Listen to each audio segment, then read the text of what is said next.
تجتنبوا كبائر ما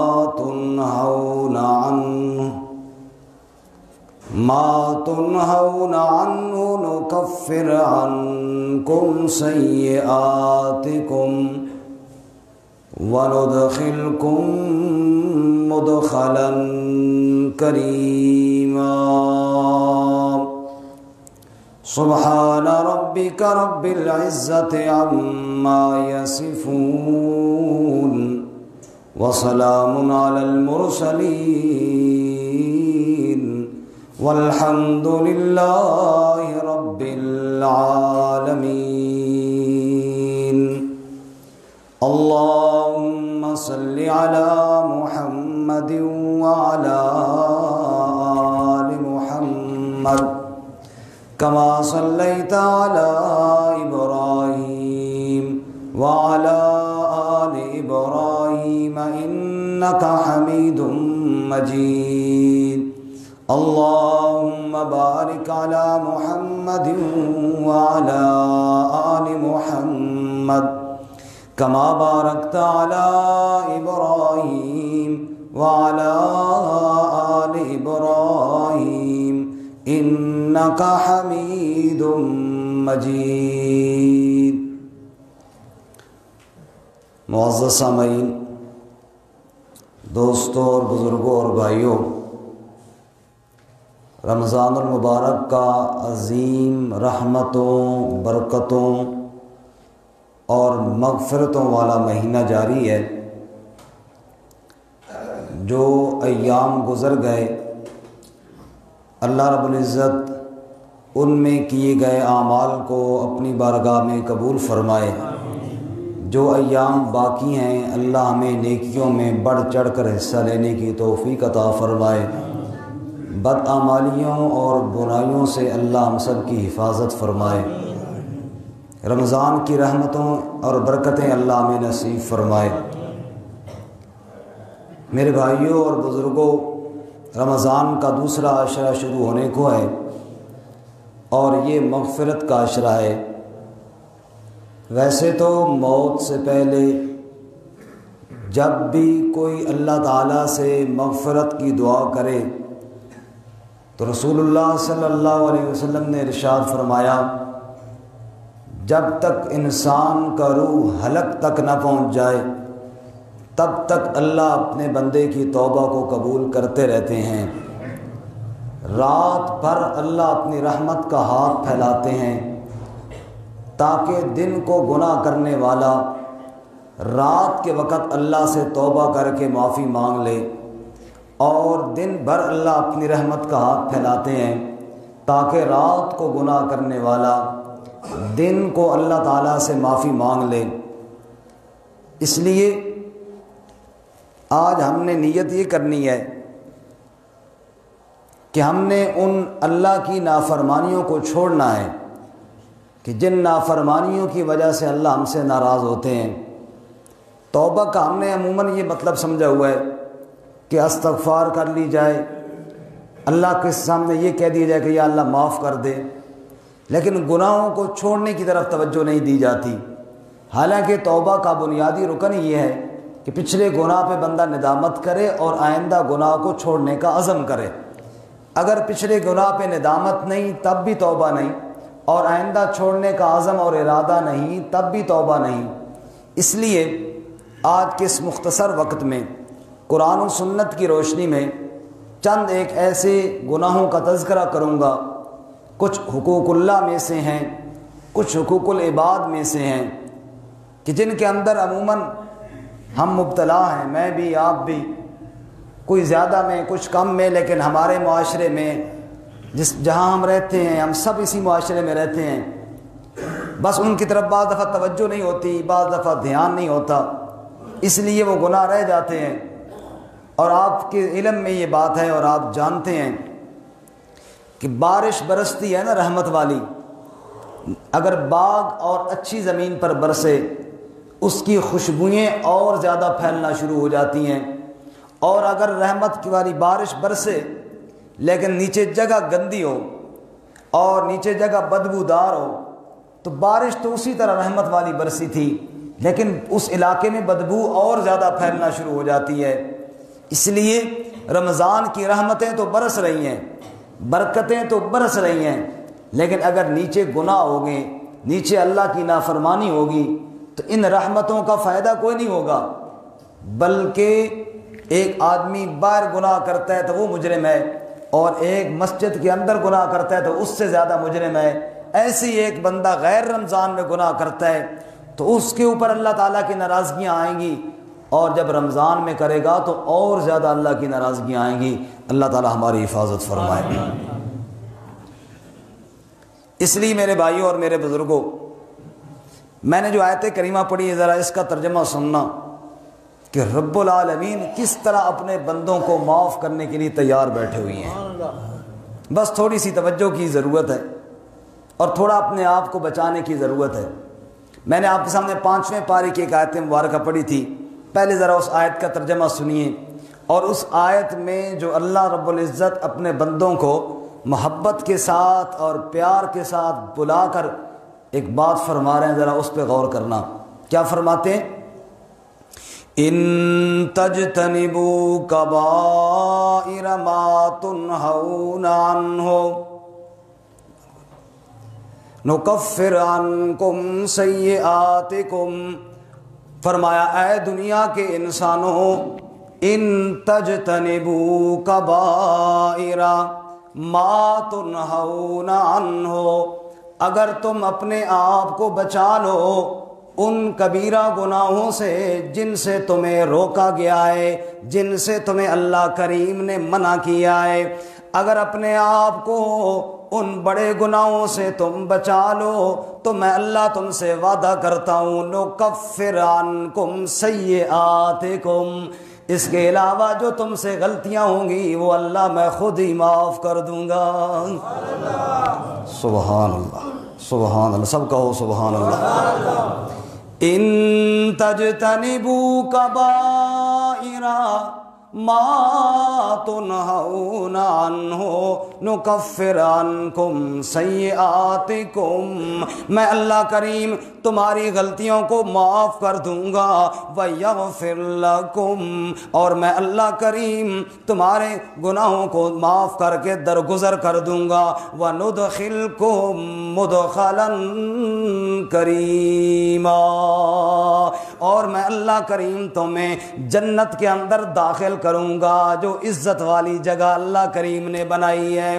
توجہ کرنا، ارشاد فرمایا رسول اللہ صلی اللہ علیہ وسلم نے، الا انبئکم باکبر الکبائر، اے میری امت کے لوگوں، اللہ کریم فرماتے ہیں بڑے گناہوں سے اپنے آپ کو بچاؤ، تو میں محمد کریم صلی اللہ علیہ وسلم تمہیں بڑے کبیرہ گناہ بتاؤں یا نہ بتاؤں؟ صحابہ اکرام نے عرض کیا یا رسول اللہ ضرور، ارشاد فرمائیے۔ فرمایا الاشراک باللہ، بڑا کبیرہ گناہ اللہ کے ساتھ شرک کرنا ہے، حقوق اللہ کے اندر جناب زیادتی کرنا، جبین دینے والی ذات اللہ کی ہے، بندہ غیر کے سامنے جا کر جھکائے، ہاتھ اللہ نے دیے ہیں بندہ غیر کے سامنے جا کر پھیلائے، زبان اللہ نے دی ہے بندہ پکار غیر کی کرنا شروع کر دے۔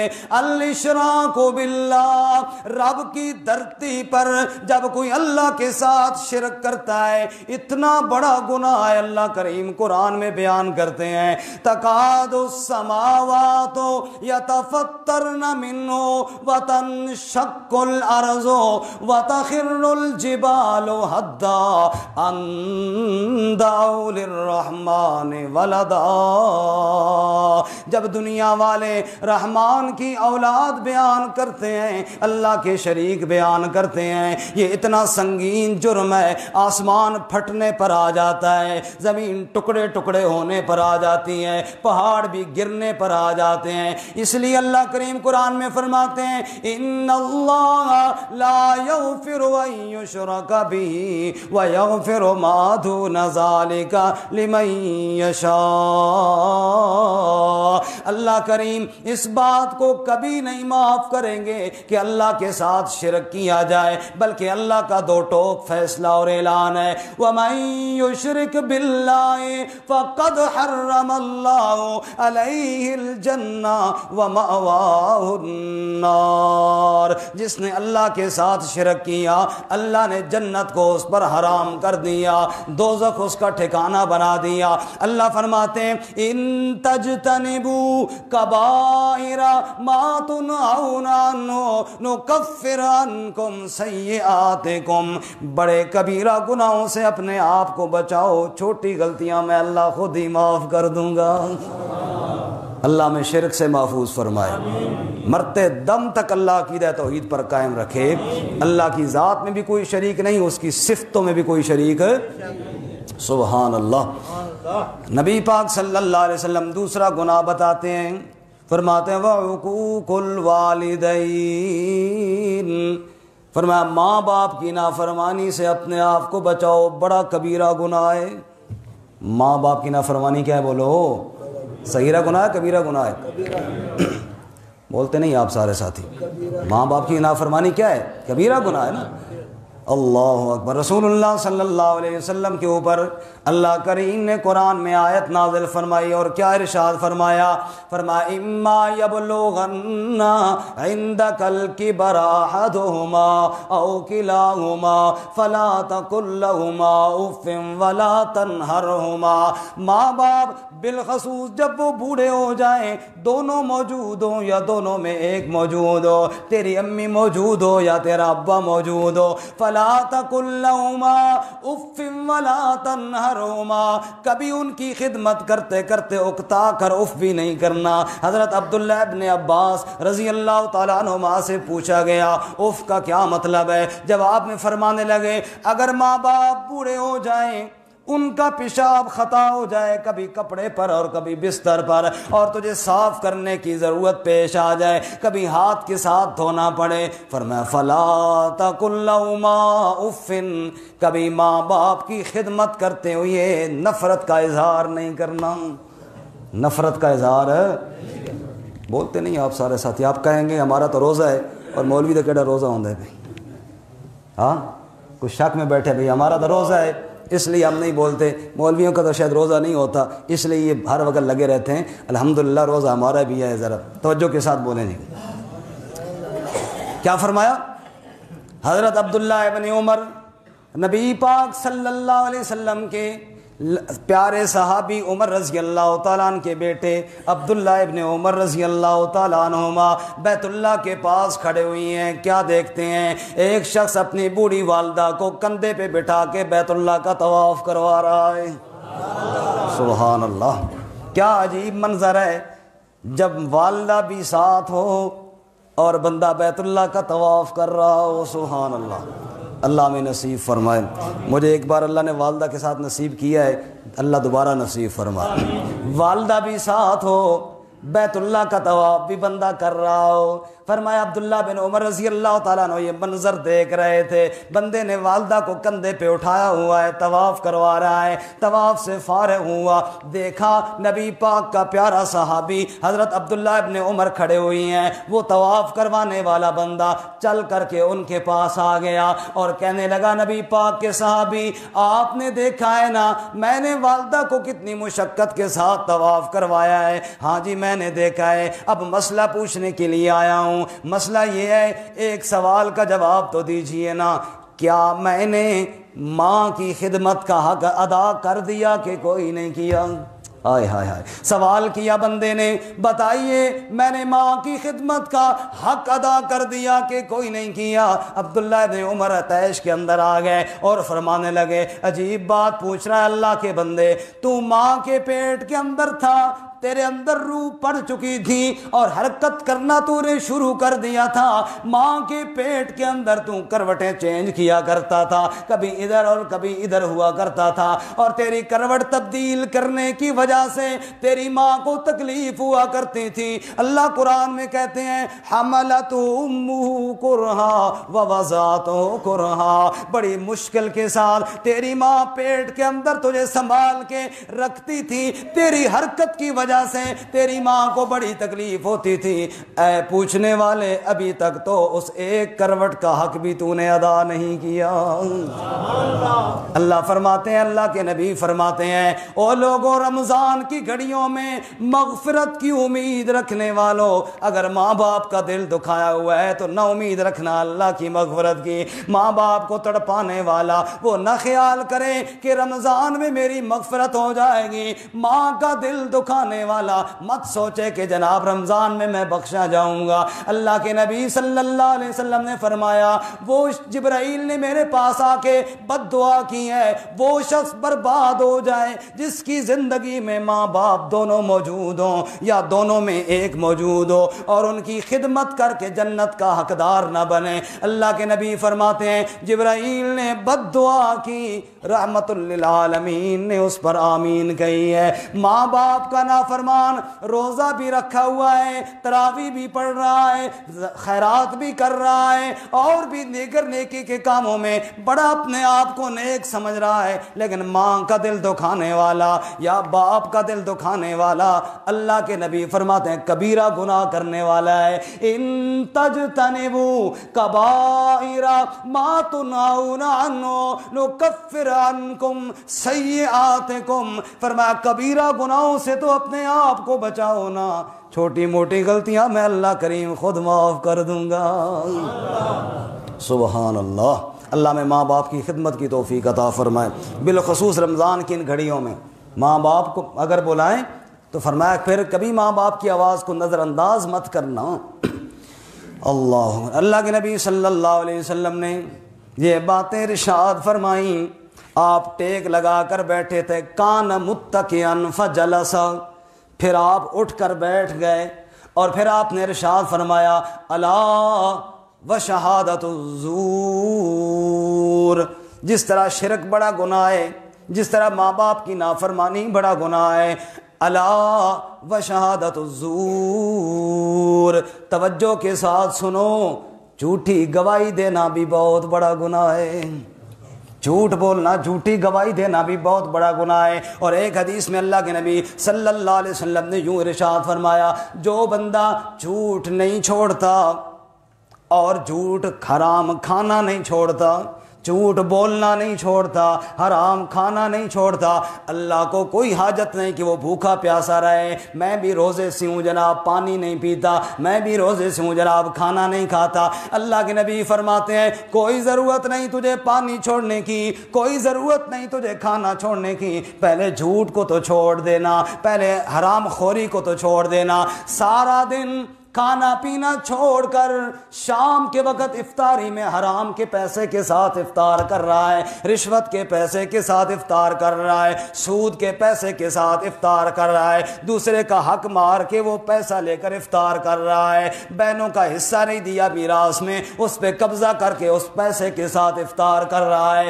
اللہ کریم کے نبی صلی اللہ علیہ وسلم نے ارشاد فرمایا، اوے لوگو جو آدمی حرام خوری کو نہیں چھوڑتا اللہ کو کوئی ضرورت نہیں وہ بھوک برداشت کرے یا پیاس برداشت کرے۔ روزے دارو اگر مغفرت چاہتے ہو تو فرمایا جس طرح کھانا پینا چھوڑ دیا ہے ایسے ہی جھوٹ بھی اور حرام کو بھی چھوڑ دو۔ اللہ ہماری حفاظت فرمائے۔ کیا فرمایا نبی صلی اللہ علیہ وسلم نے، لا يدخل الجنت جسد غذی بالحرام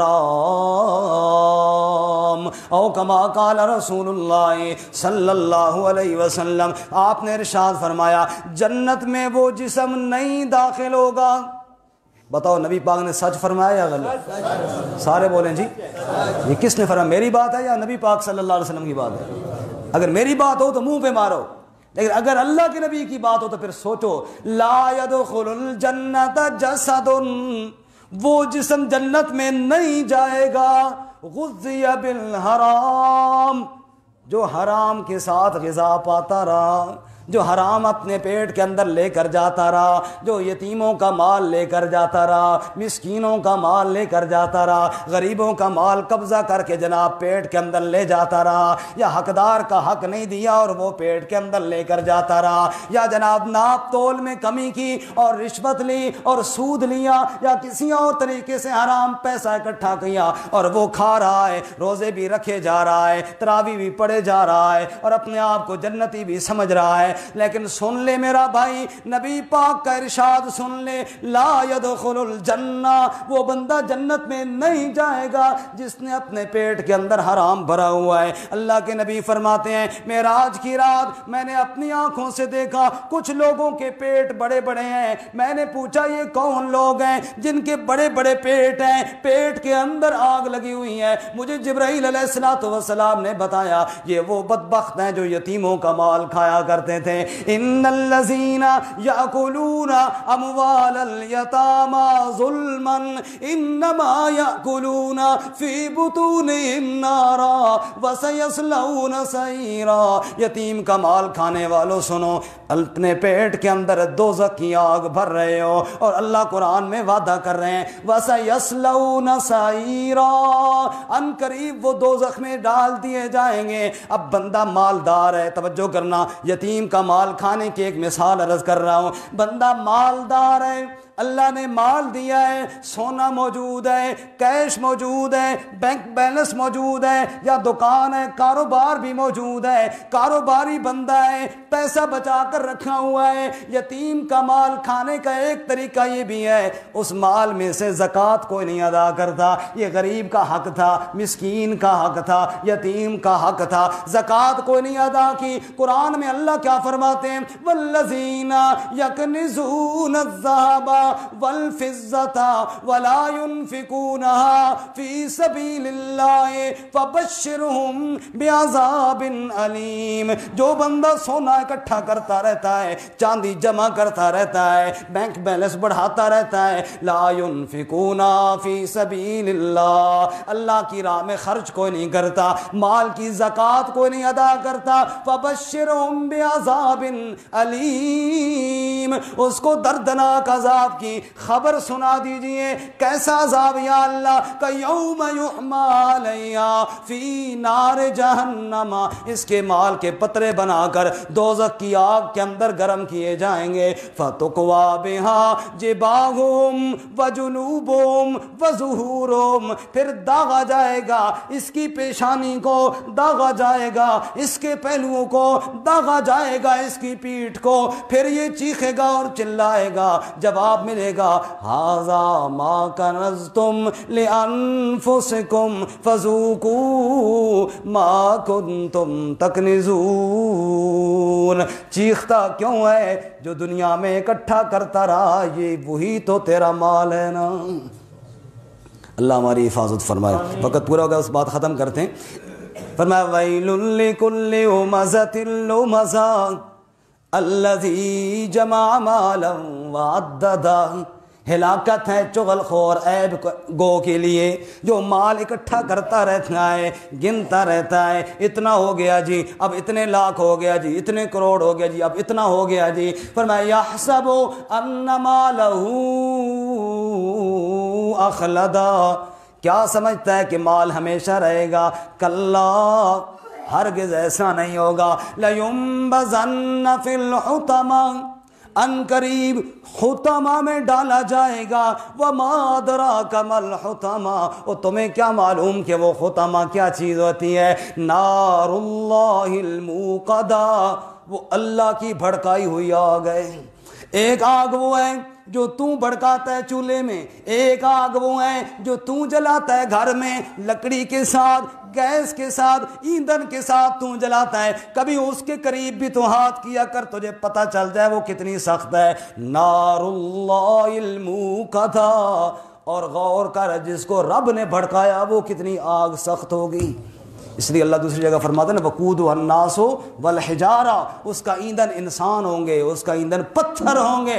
تیری آگ کے اندر پتھر تو نہیں جلتے نا، جو رب نے بھڑکائی ہے اس کے اندر پتھر بھی ریزہ ریزہ ہو جائیں گے۔ فرمایا نار اللہ الموقدہ التی تطلع علی الافئدہ، رب کی بھڑکائی ہوئی آگ ہے، دلوں کو جلا ڈالے گی اور دلوں کو جناب سیاہ کر دے گی۔ انہا علیہم مؤصدہ فی عمد ممددہ، بڑے بڑے ستونوں میں جکڑے ہوئے مجرم دوزخ میں کھڑے ہوں گے، اوپر آگ لگا دی جائے گی۔ اللہ کریم کیا کہنا چاہتے ہیں؟ ان تجتنبوا کبائر ما تنہون عنہ نکفر عنکم سیئاتکم، اے بندو کبیرہ گناہوں سے بچو، شرک سے بچ جاؤ، ماں باپ کی نافرمانی سے بچ جاؤ، دوسرے کا مال کھانے سے بچ جاؤ، یتیم کا مال کھانے سے بچ جاؤ، سود سے بچ جاؤ، حرام کاری سے بچ جاؤ، حرام خوری سے بچ جاؤ۔ اگر ان بڑے بڑے گناہوں سے تم اپنے آپ کو بچانا شروع کر دیں گے،